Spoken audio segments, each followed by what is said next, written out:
آپ غور کرو، اللہ کے نبی صلی اللہ علیہ وسلم نے اور اسلام نے شادیوں کو کتنا آسان بنایا تھا۔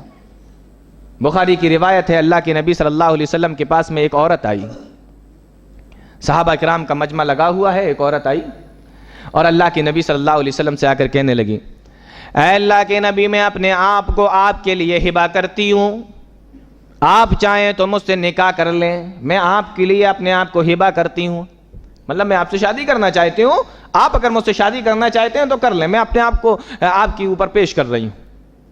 مطلب خود اپنا رشتہ لے کر اللہ کے نبی کے پاس آئی۔ حدیث کے اندر آتا ہے، اللہ کے نبی صلی اللہ علیہ وسلم نے اس کو ایک نظر دیکھا اور دیکھنے کے بعد میں آپ خاموش ہو گئے۔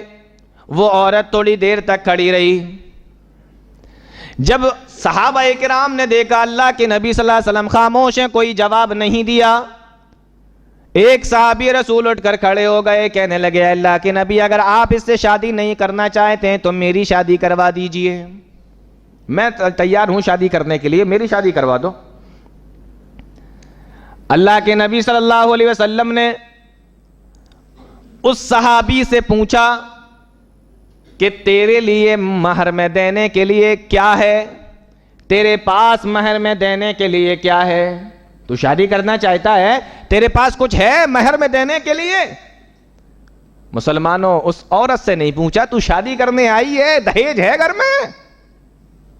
کیا ہے تیرے پاس جو تم مجھ سے شادی کرنے آئی ہے، یا میں تیرا نکاح اس آدمی سے، اس صحابی سے کرا دوں؟ کچھ ہے تیرے پاس دہیج میں دینے کے لیے، جہیز میں دینے کے لیے کچھ رکھا ہے گھر میں؟ اس سے نہیں پوچھا۔ پوچھا بھی تو کس سے؟ لڑکے سے پوچھا کہ تو کیا دے گا یہ بتا۔ کہا اللہ کے نبی میرے پاس میں تو کچھ نہیں ہے۔ کہا کچھ نہیں ہے تو گھر پہ جا کے ڈھونڈ، جو ملے وہ لے کے آ۔ صحابی رسول گئے اور تھوڑی دیر کے بعد میں واپس آ گئے، کہنے لگے اللہ کے نبی کچھ نہیں ہے، میرے پاس کچھ بھی نہیں۔ آپ نے کیا فرمایا؟ آپ نے فرمایا ایک بار اور جا، اگر لوہے کی انگوٹھی بھی تجھے اپنے گھر میں نظر آ جائے تو وہی لے کے چلے آ۔ یہ صحابی رسول دوبارہ سے گئے، پورا گھر چھانا، نہیں ملا، نہیں نکلا کچھ، خالی ہاتھ لوٹ کے واپس آ گئے، کہنے لگے اللہ کے نبی گھر میں تو کچھ بھی نہیں ہے۔ آپ نے فرمایا تجھے قرآن کی صورتیں یاد ہیں؟ کہا اللہ کے نبی ہاں مجھے یاد ہے۔ اب آپ نے عورت سے پوچھا کہ یہ بتا، اگر میں تیرا نکاح اس صحابی کے ساتھ میں کر دوں اور مہر میں قرآن کی صورتیں رکھ دوں کہ یہ تجھے مہر کے بجائے قرآن کی یہ صورتیں یاد کرا دے گا، تو بتا تو راضی ہے، نکاح کرنے کے لیے تیار ہے؟